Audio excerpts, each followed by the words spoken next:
ti ke veshur të zezat, i ke mbajtur të zezat? Asnjë ditë. As për maman, as për babain. Dhe as për Latifin nuk i kam veshur asnjë ditë. Rrobat e zeza. Dhe nuk as jam marr fare, jo, jam veshur normal.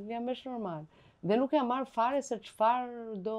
Po mirë, këto zakonet thash se duhen 40 ditë të mbash zije të. Shiko, shumë, unë mendoj Mirela që shumë gra, sidomos në zonat e qytetit, gra intelektuale, unë mendoj që kanë ndryshuar disa gjëra, por shumë gra. Tash me thënë drejtën. Sepse është dhe një gjë që pse e para e punës jene gjithë e dim që nuk është rroba që e tregon. Rroba tregon respektimin e një ceremonie.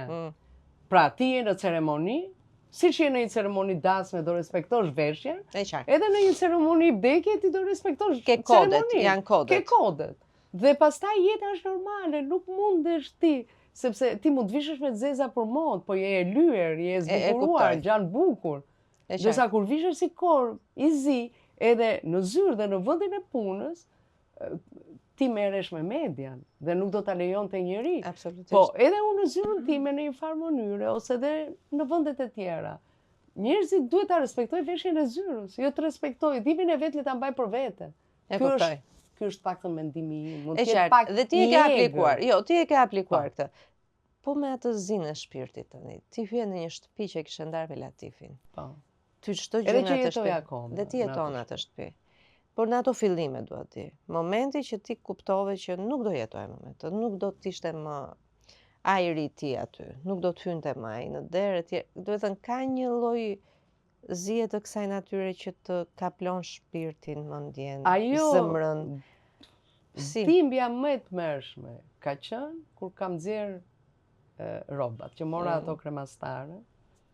Bile nuk e kam pas mendjen dhe vajza kam përshtypjen që ma ka bërë kështu si video ja s'kam guxim ta shoh. Që ja dhash djalit normal. Edhe ato xhaketat jashtëzakonshme të bukura që ja propozoja unë gjithmonë, që ti vish dhe do ta bleshit ajo po është e shtrenjtë, do e blesh se s'bën. Se ju burrat keni pak gjëra, nuk jemi si ne që mbushim, se më thoshte mua i ke mbushur gjithë dollapet e shtëpisë me gjërat e tua.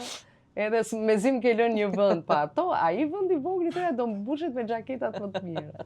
Siç është dikimi gjithmonë i ne femrave të njerëzit që duan, që të krijojë një që stil. Që ti sa më i veshur, sa më i bukur, sa më i mirëmbajtur.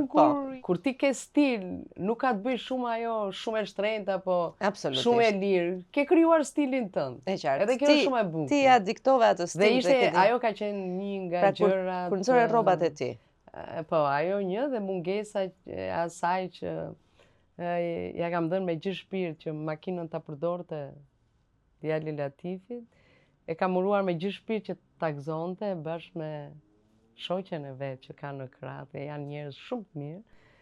Dhe por në një të qintën të mitën e sekondës ndjeva vetëm kaq që unë nuk do ulem, nuk do jemi të dy se ne udhtonim shumë me atë makinë, shëtisnim gjithë Europën dhe na shijonte udhtimi me makinë dhe mendova kaq ishte.